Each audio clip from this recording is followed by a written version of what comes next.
My story started one day when I was chasing a storm. It was actually 1989. A hurricane named Hugo hit South Carolina. And Hurricane Hugo left sailboats in downtown Charleston. And I started thinking, my gosh, if the tidal surge was that high, what would happen to my town? What would happen to New Orleans?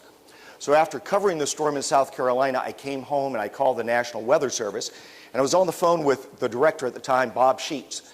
And Bob said, New Orleans is our worst case scenario. I said, have you ever verbalized that? Have you ever told anybody that? And he says, no, we just have this brand new data. You guys will appreciate living in a digital world, that he sent me to somebody who had a mainframe computer who printed out volumes of maps for me, showing me what the floods would look like. It wasn't anything that we could pull up on a PC because there was no such thing in a television newsroom at the time as a PC. And what these maps showed me scared me to death, because I knew the city that I was born and raised in was going to be annihilated one day.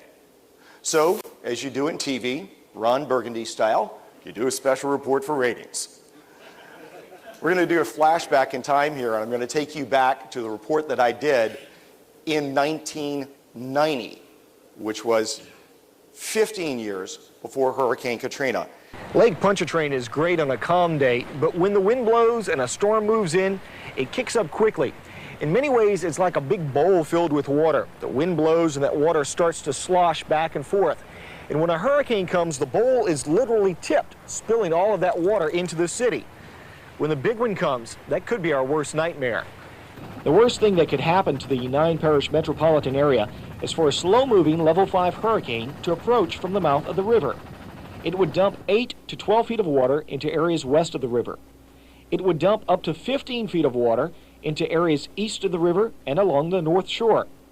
And it would dump up to 20 feet of water into the east bank of St. John, St. Charles, Jefferson, and all of Orleans Parish. In areas with 12 feet of water, 1 out of every 4,900 people would be killed. 63% of the homes would be damaged, and 47% of all businesses would be damaged. In areas with 15 feet of water, 1 out of every 850 people who stay behind would be killed. Home damage would reach 63%. Commercial damage would reach 55%, and major evacuation routes would be destroyed. And in areas with 20 feet or more of water, 1 out of every 100 people not evacuated could be killed. Homes would be totally destroyed, and so would businesses. All of the levees in our area have given many people a false sense of security. The experts say these levees may hold back the tidal surge from a level 3 hurricane like Betsy. But in a level 4 or a level 5 hurricane, the waves would top the levees, flooding everything below. Imagine homes in Metairie looking like this, and historic landmarks looking like this. It could happen. Some experts say it would take a minimum of 72 hours to evacuate the entire 9-parish metropolitan area. But at 72 hours out, picking a point of landfall is nearly impossible for hurricane forecasters.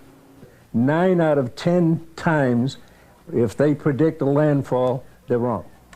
For example, if a hurricane is passing between Florida and Cuba, entering the Gulf at 10 miles an hour, it would still be 68 hours away. What do you think the likelihood is of anyone accurately picking a point of impact? You see, it's a problem of time management. If you wait until you know a hurricane is definitely going to hit, it's too late to evacuate everyone. And that is precisely what happened here in the city of New Orleans.